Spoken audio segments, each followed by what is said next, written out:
My childhood trauma was diverse and multiple. I had trauma at home, trauma at church, trauma at school, trauma in the neighborhood.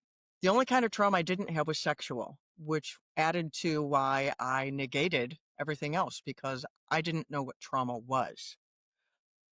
Most people don't know what trauma is. They think it's what happened to you.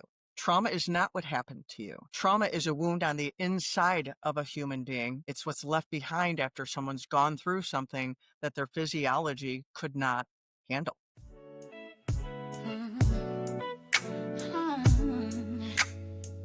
Yeah.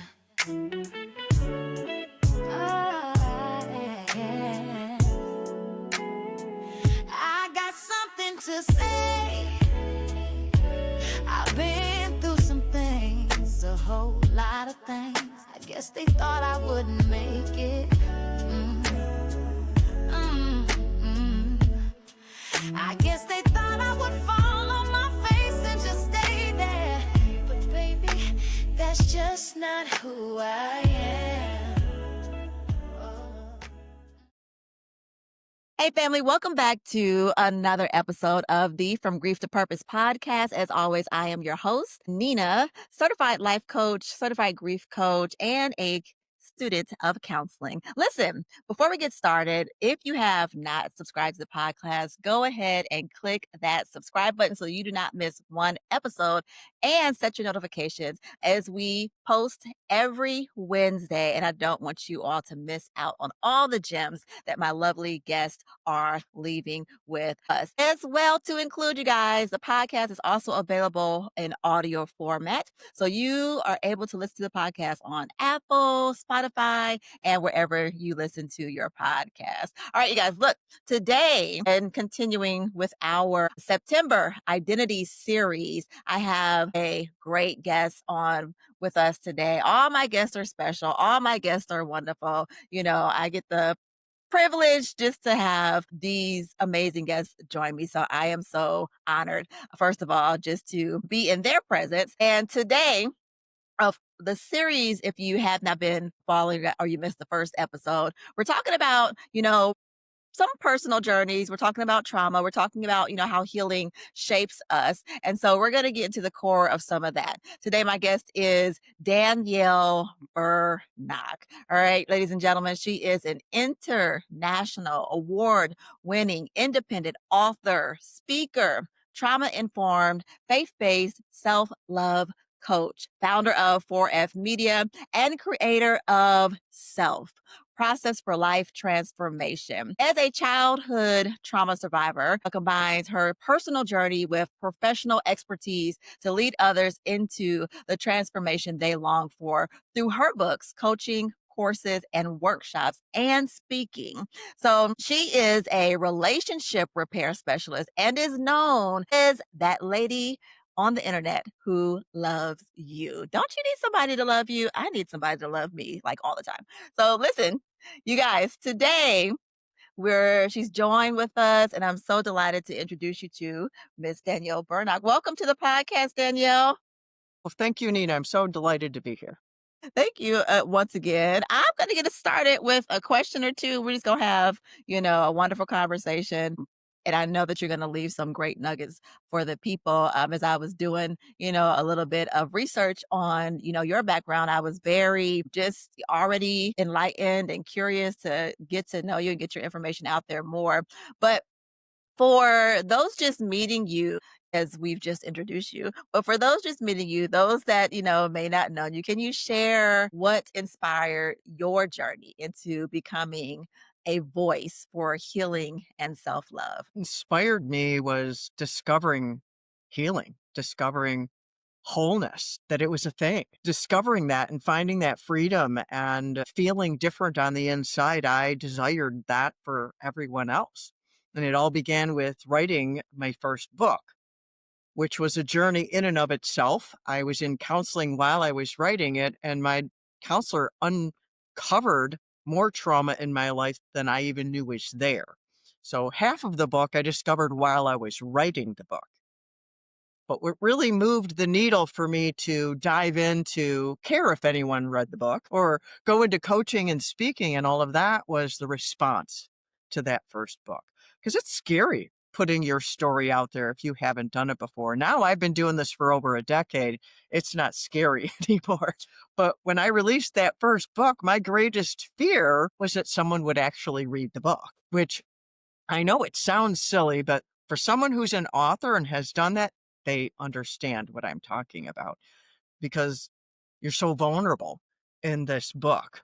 You share things that other people don't know, things that many people try to cover up, things you have felt shame about, whether you did anything wrong or not, because shame is a big side effect of trauma and it doesn't belong there. It needs to get healed out of you because living a shame free life is a glorious thing. And it is something that a person can have. And discovering that to help other people live a shame free life and rediscover who God made them to be, the inherent value that He put in them, that you're listening to me, you matter. You who are listening, you matter. You have great value. And if you are suffering from shame, please keep listening because you deserve to live free from that shame. Absolutely. And it's so true. As you mentioned, it is a very vulnerable place to go when number one, you're speaking, right? Just like as we're doing it, on the podcast, I've had people say, like, well, how do you do that? But it does take, I think, like if you've been doing what you're doing for a decade, so it gets easier. And that's what it is, episode by episode, it got easier for me. Because I wasn't the one to be the face and then two, go along as well with what you were saying. I totally understand because when I wrote my first book that was more of a like, okay, this is me. Like the other book was more of like encouragement for everybody else. My very first book and my second book was like, okay, this is my story. And that was a very like hard place for me to go. And like you stated, it was like, okay, when people read this, like, What's going to happen? What are they going to say? What are they going to think? Yeah. exactly. So I totally understand it. But in the context of your book, there's the direction you speak about childhood being like an epidemic. Why do you think it's so overlooked, and how do you see that it shows up in people's lives as adults? Or maybe you can even share a little bit about your own personal experience with any traumatic experiences that you have had, and how it may have shown up in your own personal adult life. Well, it's an epidemic. I don't know why it's an epidemic. It just is. But why people don't deal with it and why it shows up later is because people don't recognize it oftentimes. It is dismissed as just normal simply because that's all they knew. Didn't know there was something else. So if you don't know there's something else, you don't know that what's going on is not healthy or wrong per se, just put it that way. Yeah. When I was in counseling during writing that first book, and I was talking with my counselor about something and explaining, she stopped me and asked me questions I didn't have the answers to. But then she said to me, something went terribly wrong. And I was like, what? And I had no idea. So when someone is in that place of I have no idea, they're not going to deal with it because you don't address something you cannot see. If you don't know it's there, you don't do anything about it. It's just life.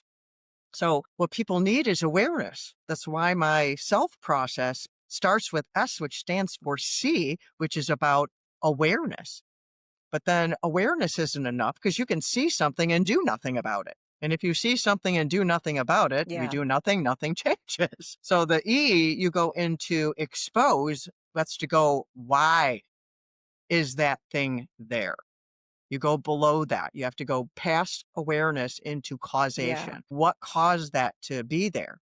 And then after you see the cause, you start to feel a little yucky, which is why the L stands for love, where you need to lavish love on your heart, your soul, your mind, self-love, get love in all the healthy places you can because love heals, love mitigates, and love empowers with courage to want to do something about what you Yeah. see and what you have learned was the cause.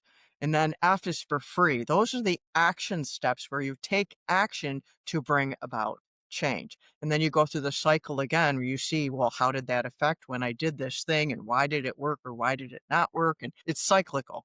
to go through that. So, but it has to start with seeing, which is why I have at my website a free assessment. People can go to my website, click on the link, and there's 30 questions, and it's multiple choice answer. So you don't even have to think up the answer. And it's not just yes or no, but it's multiple choice. Yeah. And then you get a point at the end, immediate answers at the end. It puts you in one of those four categories of see, expose, love, or free of, how much is this affecting your adult life right now? And then I send some follow-up emails for help, and then they can decide how they want to move forward. Maybe they want to work with me. Maybe they need to go into counseling or how they want to address whatever they've seen. Yeah, absolutely. Can we go a little bit deeper into the self process as it relates to what we're speaking about? And can you address that just a little bit further when you do coaching with individuals? Because When trauma is I like, it goes back. It can get a little deep. I know a lot of, as you go into therapy, they address sometimes, even, and you can do it in coaching too. But a therapist may go deeper with like your trauma timeline. They go all the way back, to those spaces where you're like, whoa, we're going back to when I was two. Wait a minute. What? So, but can you go into a little bit more about your process?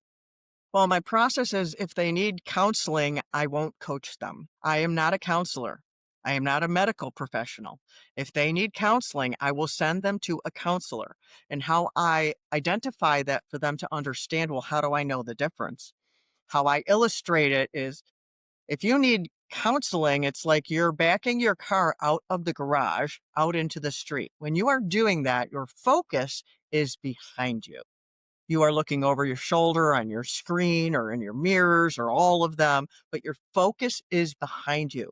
And counselors have modalities and tools that I do not have that are good for when you are focusing behind you.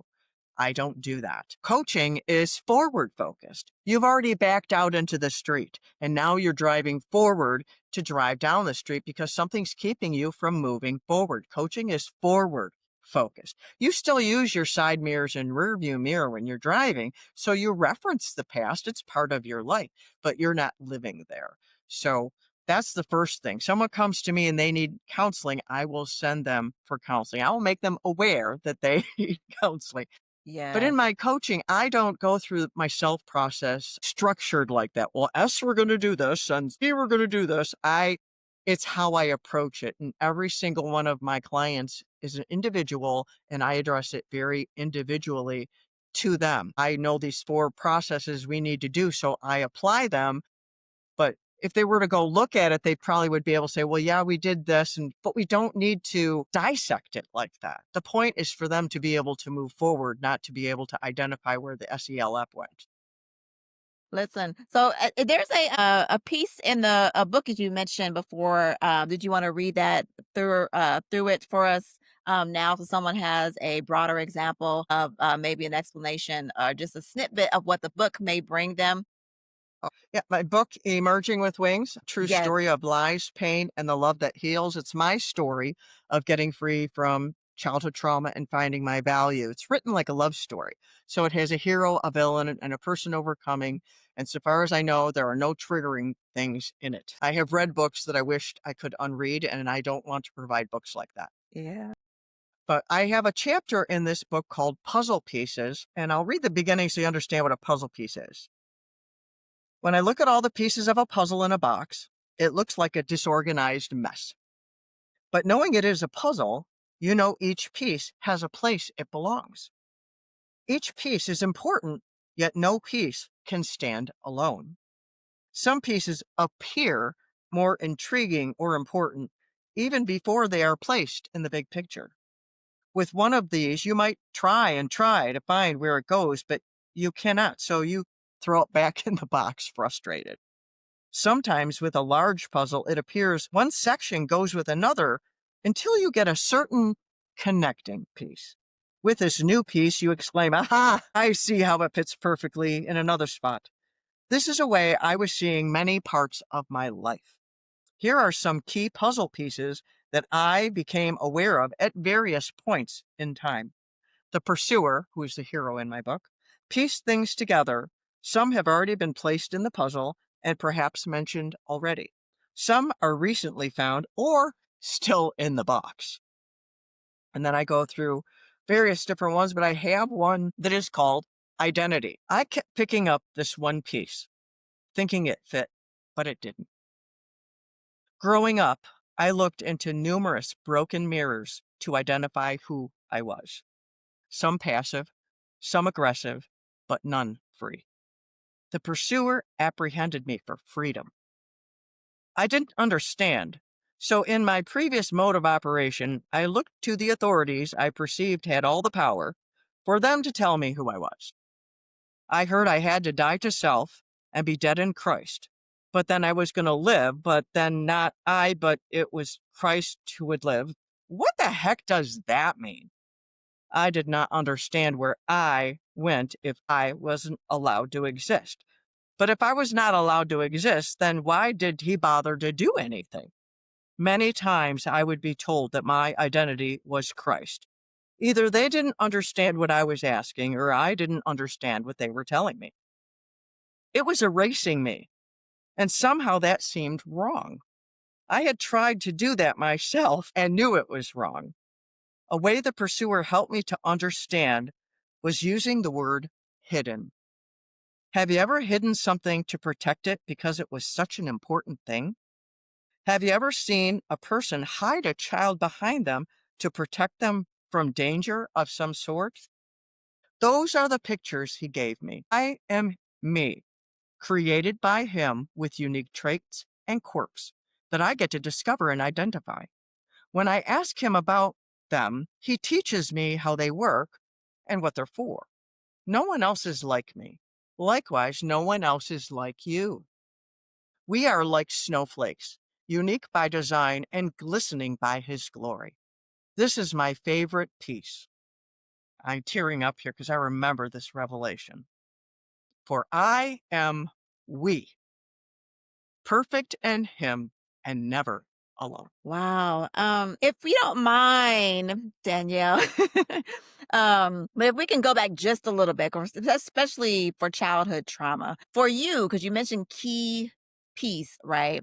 And for someone that may be listening that can identify and they're starting to kind of like put the pieces together for themselves as they hear you speaking. What was it for you that, at some point in your life, you recognize that key piece, that moment where, that aha, where you had to, okay, it's time for me to start healing, or if you want to share, you don't have to get too personal about like what exactly your childhood trauma was, what was that, but like sometimes, people don't, come to the realization of, I need to heal, or this is what is, has me bound up. So what was it for you that you were like, I gotta get through this. It's time for me to start healing. What was that key piece for you to get you from that one place to your place of healing? I don't think I really had an aha. My childhood trauma was diverse and multiple. I had trauma at home, trauma at church, trauma at school, trauma in the neighborhood.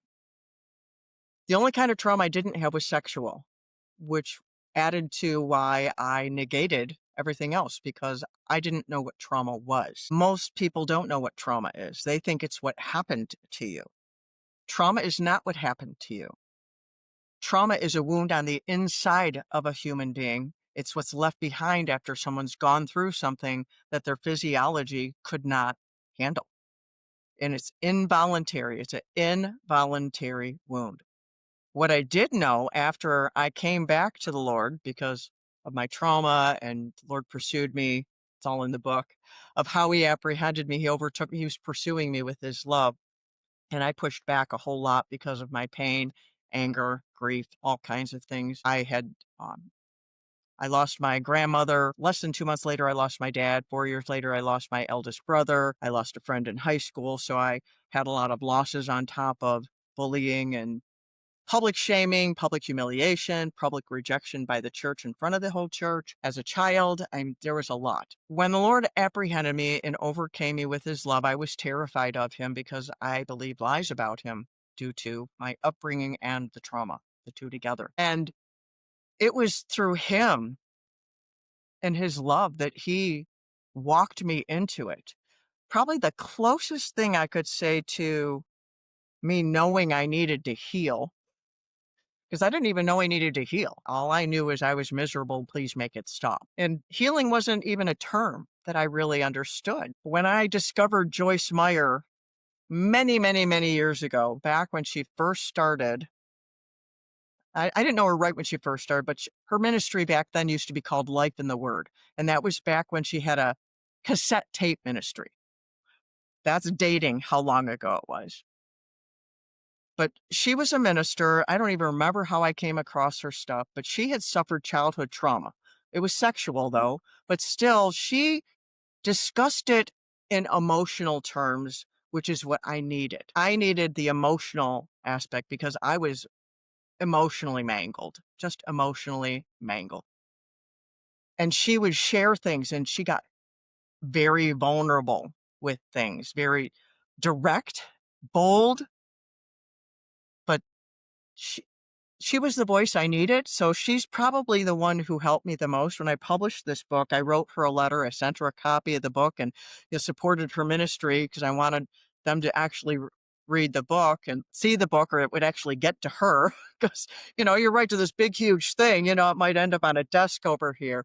I did get a letter back from them somewhat. I don't know if it was exactly her, but I just wanted them to know. She's in my acknowledgments of the book.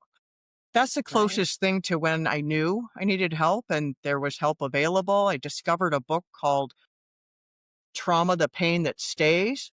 I'm like, so that's what you call that? The pain that stays? That's what you call that? So, and little by little, but it was really the Lord bringing things into my life little by little for me to follow that path. But it was very, very messy, wandering, serpentine, falling off the road, getting back on the road because the tools available back then were very limited.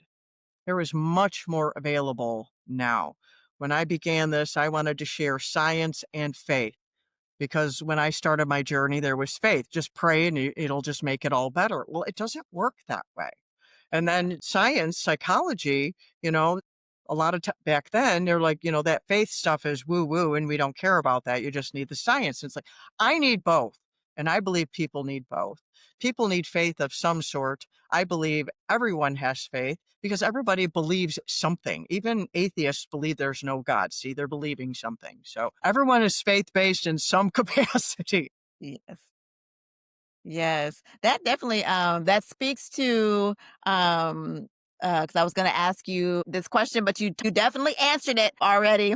But it just speaks to, like, how your faith, influence your approach to healing, repairing your relationships, yourself. Because I do believe, like, you have a relationship with yourself that you gotta, address. And then because I feel like a lot of people, especially sometimes people of faith or believers, in Christ, that relationship, with the I'm gonna say I don't know if it's the relationship with the Lord, and you tell me what you think, because that's two different things to me versus church religion, right? It's two different things. They have a hard time, just from what I in communication with others, not properly compartmentalizing, like, this is my spiritual practice, right? I'm going to church, my religion, this is my faith.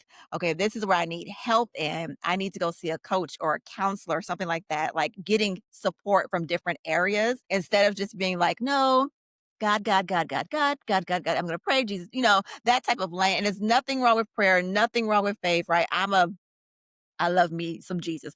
But I do believe, I believe he sends us help in different, ways, like that. What's that? I don't know if I can't know what it's called like that. It's like a saying or like a story. I don't know if it's called I don't know if you've heard of like the guy that's at sea or in the ocean, and then he's like, Lord, yeah, yeah, right, right. And so I just think that sometimes people have a hard time of like receiving maybe help from different areas. And God is like, I've sent you, like the coach, the therapist, my shirt literally says there is wisdom in a multitude of counsel, the proverb, right? So get yourself a good therapist or a coach. And I have one that says coach, but there is, like your faith can lead you to, a person or, in that respect of getting, coaching like yourself or getting therapy.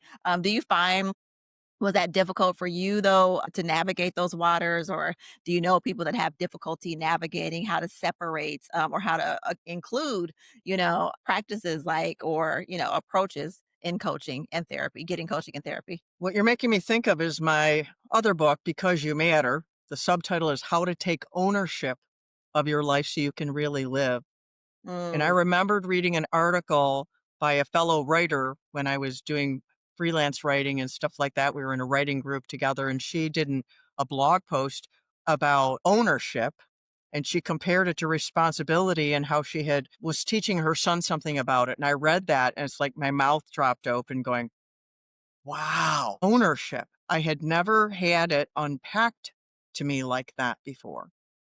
And I think that is what is lacking in the body of Christ is people, they live under responsibility instead of ownership. In the beginning of my book, Because You Matter, I explain the difference between ownership and responsibility. Why ownership? Because it is taught in a way that I think shoves people into the responsibility line instead of the ownership line.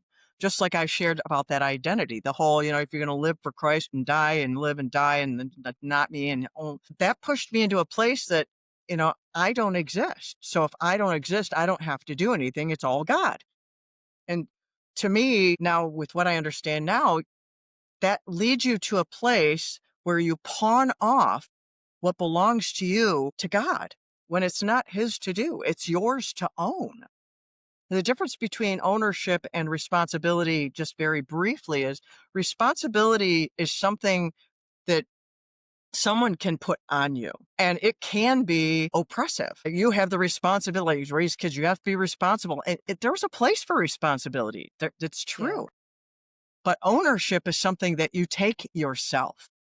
It's something you have higher pride, expectation, and you are more active in something that you own. Like when people buy a house or they talk about the pride of ownership and see that word pride is sometimes a problem in the church as well, because not all pride is bad. There is a good kind of pride, which I talk about in my books.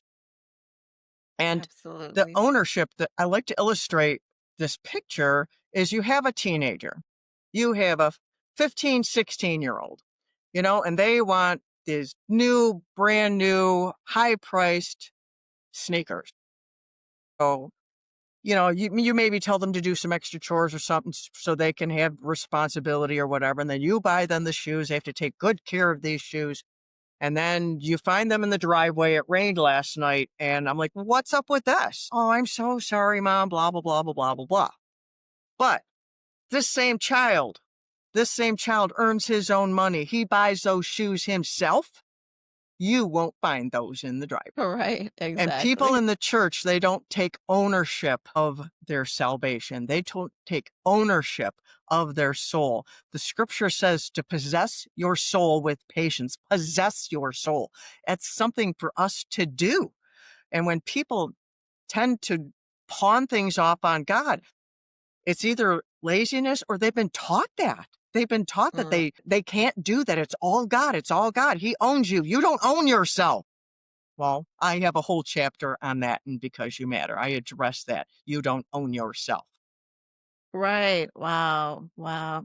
And ownership, when you say ownership, I also think about the word stewardship, being that manager, like God gave you. I always think about like the first thing God gave us to manage was ourselves. Like he literally gave us, within our, a human form. Like, how are you taking ownership and responsibility or managing you? But for somebody, with that being said, with like ownership, who may be listening, who feels stuck in their own personal pain right now, they're in the thick of it right now. What's one of the steps that you would suggest to them to begin to move forward so they can start, along on their own transformational journey? If they're struggling with ownership, I would suggest them to get my book, Because You Matter, this one. Yeah. Because I identify the difference between responsibility and ownership, and then why ownership and how it relates to scripture. And, this taking ownership of the different areas of your life, take ownership of your choices, take ownership of your value, take ownership of your Yeah. purpose. And between each chapter, there is a story of 10 different people. I interviewed 10 different people. So there's 10 different stories in between each of the chapters of what that looks like, how they walked that out in their life. So it will illustrate it for them as well. And they can do it in the privacy of their own home. If they're in that place where I don't want to be doing this with anybody yet, because a lot of times when someone starts, they're not ready to share this with anybody yet. So a book is a great way to do that. It's available in paperback, Kindle, and Audible. Yes.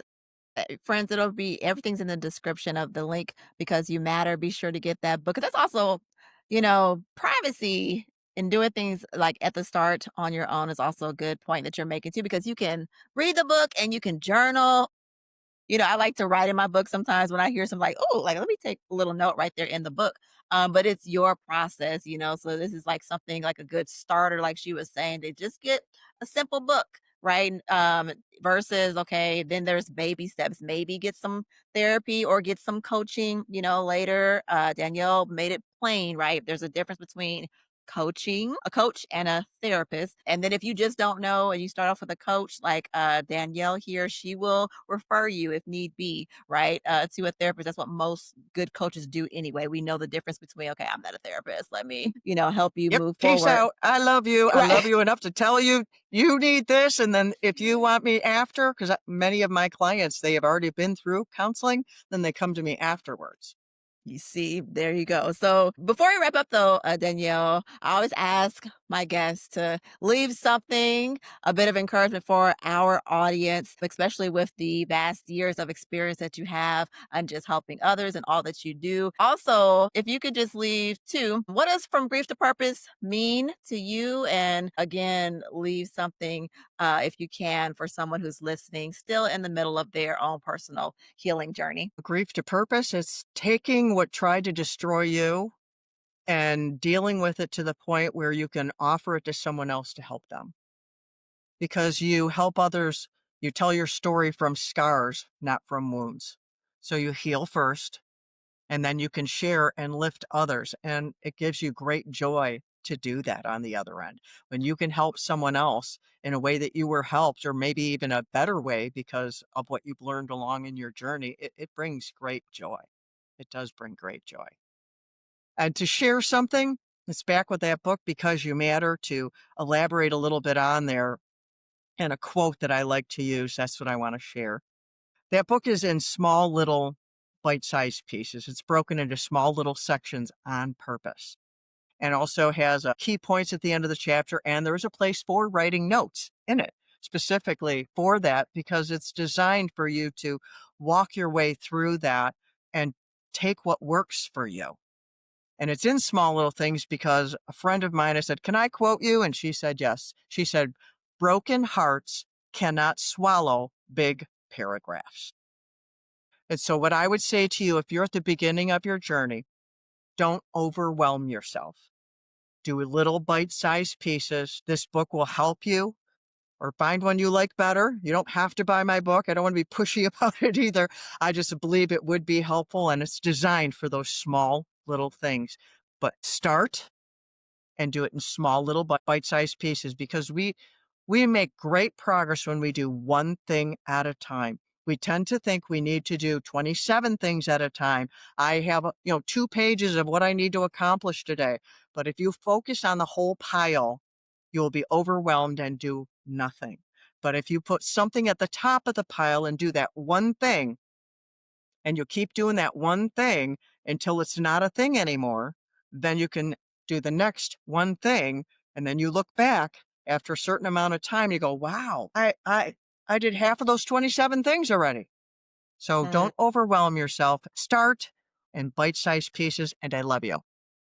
Well, I love that. You said, let's say that one more time. Broken people No, cannot, no, broken hearts broken hearts. That's why I can't said, that's why I swallow. said, let's say it one more time. Broken Broken hearts, hearts can't swallow big paragraphs.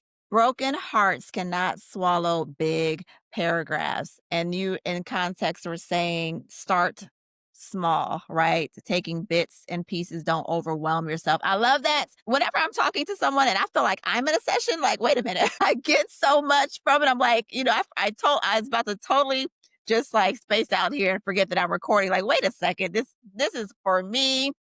Is she talking to me?